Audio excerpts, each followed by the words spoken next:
চলবে না, চলবে না,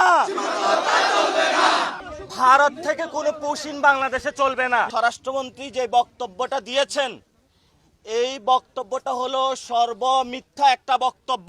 ভারত একটা খুনি রাষ্ট্র, বিএসএফ একটা খুনি বাহিনী। এই জমিনটা কিন্তু বাংলাদেশের, এটা তো আপনারা সবাই জানেন। এবং বাংলাদেশের মানুষ বাংলাদেশে বসবাস করবে। ভারত থেকে কোনো পুশিন বাংলাদেশে চলবে না। তো আমরা প্রেস ব্রিফিং করব, আপনাদের সাথে কথা বলবো, তবে একটু কথা বলে আমরা সামনে যাব। তবে এমন জায়গায় যাব না যেটা হলো বিতর্কিত হয়ে যায়। আমরা যতটুকু যাইতে পারবো, এটা আপনারা সবাই সতর্ক থাকবেন।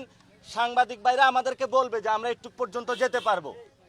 তো আমাদের সবচেয়ে বড় কথা যেটা, আমি অনেক রিস্ক, জীবনের রিস্ক নিয়ে এখানে এসেছি, কারণ সীমান্ত এলাকার মানুষদের দেখার কেউ নাই বাংলাদেশে। সীমান্ত এলাকায় হসপিটাল নাই, সীমান্ত এলাকায় স্কুল নাই, সীমান্ত এলাকায় কর্মসংস্থান নাই। আমাদের বাংলাদেশের বিজিবিকে শক্তিশালী করতে হবে। বিজিবির কোনো ভয় নাই। বিজিবির পিছনে পুরো বাংলাদেশের দামাল ছেলেরা আছে ইনশাআল্লাহ। বাংলাদেশের পুরো 18 কোটি মানুষের যতদিন শরীরে রক্ত আছে, ততদিন বাংলাদেশের সার্বভৌমত্বের উপরে এক আঁচড় কাউকে লাগাতে দিব না ইনশাআল্লাহ। আমরা সবাইকে একটু স্লোগান ধরতে পারবো? এ দিল্লি না ঢাকা, দিল্লি না ঢাকা, এ দিল্লি না ঢাকা, দিল্লি না ঢাকা, ভারত না বাংলাদেশ, আমার দেশ তোমার দেশ, আমার দেশ তোমার দেশ। সীমান্ত হত্যা রুখে দিন বাংলাদেশের জনগণ। চলবে না, চলবে না, পুশিন চলবে না, চলবে না, চলবে না, পুশিন চলবে না, চলবে না, চলবে না, পুশিন চলবে না। আপনারা যারা সীমান্তে থাকেন, আমরা সবাই জানি, আপনাদের যদি কোনো সন্তান হয়, তাদের চাকরি বাকরির কোনো এখানে ব্যবস্থা নাই। এবং বাংলাদেশের সীমান্তে কোনো মানুষ গরু চোরাচালান করে না, এগুলা ভারতীয়রা করে।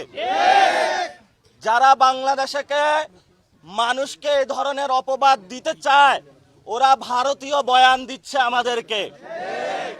স্বরাষ্ট্রমন্ত্রী বলেছিলেন যে বাংলাদেশের এখানে নাকি অনেকে অবৈধ ব্যবসার সাথে জড়িত, এই জন্য হলো তাদেরকে হত্যা করলে কিলিং হবে না।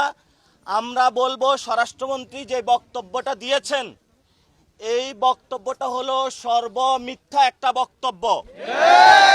আমাদের কোনো বাংলাদেশি নাগরিক যদি কেউ অপরাধ করেও থাকে, তাকে খুন বা হত্যা করার কোনো আন্তর্জাতিক কোনো আইনের মধ্যে পড়ে না।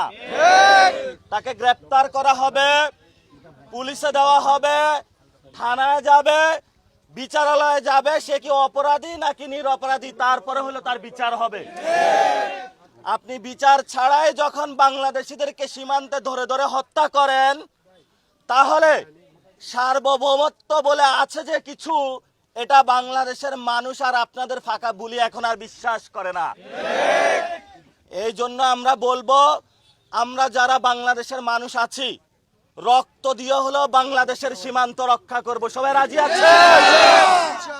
71-এ আমরা যুদ্ধ করেছিলাম, বাংলাদেশ স্বাধীন করেছিলাম, 90-এ আন্দোলন করেছিলাম, 24-এ আন্দোলন করেছিলাম, একটাই উদ্দেশ্য, বাংলাদেশকে রক্ষা করার জন্য।